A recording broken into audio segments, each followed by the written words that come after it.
নির্দেশে আওয়ামী লীগের সম্পূর্ণ সহযোগিতায় আওয়ামী লীগের যে ধর্ষণ টিম তারা সারা বাংলাদেশে ধর্ষণ তুলে ফিরে এসেছে।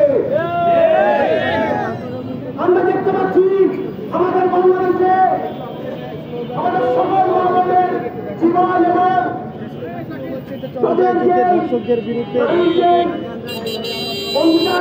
তাদের সেগুলো ভঙ্গ হচ্ছে। আমরা দেখতে পাচ্ছি আমাদের ইজ্জত ভঙ্গ করা হচ্ছে।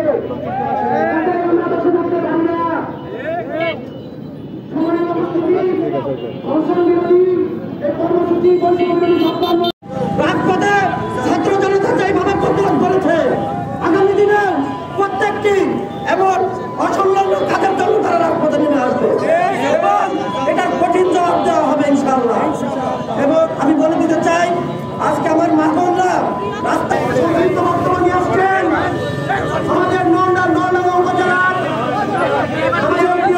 আশিক ভাইকে সংক্ষিপ্ত বক্তব্য আপনাদের কাছে আমরা কৃতজ্ঞতা জ্ঞাপন করছি। বৈষম্য বিরোধী ছাত্র আন্দোলনের পক্ষ থেকে আপনাদের জন্য শুভকামনা এবং আমরা এখানে জানিয়ে দিতে চাই আগামী দিনে ধর্ষণের বিরুদ্ধে নাটোরের বুকে আন্দোলনের ডাক আছে। আপনারা কি প্রস্তুত আছেন?